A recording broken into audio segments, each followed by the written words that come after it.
ఓం శ్రీమాత్రే నమః. కర్మ కర్మన నశ్యతి కర్మ. గంగలో స్నానం చేస్తున్న లక్షలాది మందిని చూసి ఒక ఋషికి ఒక సందేహం వచ్చింది.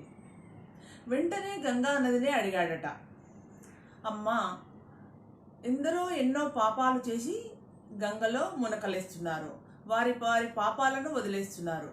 మరి ఇంత పాపాన్ని ఎలా భరిస్తున్నావు తల్లి అని అడిగాడట. అందుకు ఆ తల్లి, నాయన, నేనెందుకు భరిస్తున్నాను ఆ పాపాలను?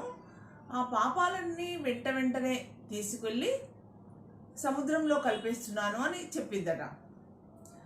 పుణ్యనదులు పాపాలన్నీ సముద్రంలో కలిపేస్తే సముద్రుడు ఎలా భరిస్తున్నాడో కదా అనుకుని, సముద్రుడిని ఎలా మోస్తున్నావు ఈ పాపాలను అని అడిగాడట. అప్పుడు సముద్రుడు, ఆ పాపాలన్నీ నేనేం భరించడం లేదు, అవి వెంటనే అవన్నీ తీసుకెళ్ళి సునామీగా, తుఫాను వర్షంగా మార్చి పైకి మేఘాలలోనికి పంపించేస్తున్నాను అని చెప్పాడు. అరే, ఎంతో తేలికగా కదిలిపోయే మేఘాలకు ఎంత కష్టం వచ్చింది అనుకుంటూ, ఓం మేఘమాలికల్లారా, ఎలా భరిస్తున్నారు ఈ పాపాలన్నీ అని అడిగాడట. అవి పకపక నవ్వి, మేమెందుకు భరిస్తున్నాము, వెంటనే ఆ పాపాలన్నీ తీసుకెళ్ళి మీ మీదనే కురిపించేస్తున్నాము.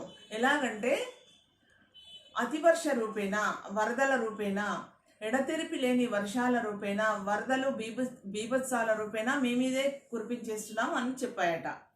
ఓహో, అలాగా, అయితే మన పాపాలన్నీ మన మీదనే పడి మనమే అనుభవిస్తున్నాం అన్నమాట. అయితే ఎట్టి పరిస్థితుల్లో కూడా ఎవరు కూడా కర్మ ఫలాలను వదిలించుకోలేరు అని అక్కడ స్నానం చేస్తున్న ఋషి గ్రహించాడు. ఒక శ్లోకం, ఇదం తీర్థం భ్రమంతే తామసా జనాః, ఆత్మతీర్థం న జానంతే కథం మోక్షః శృణుప్రియే అని పరమశివుడు పార్వతీదేవికి చెప్పిన శ్లోకం.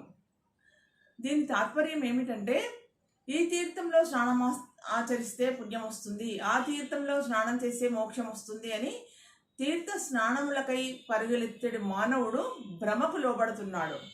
ఆత్మజ్ఞాన తీర్థంలో స్నానం ఆచరించని ఎడల మోక్షం ఎట్లా కలుగుతుంది అని పరమేశ్వరుడు పార్వతీమాతకు చెప్పాడు. అంటే కర్మతోనే నశిస్తుంది అని అర్థం. జై శ్రీరామ్.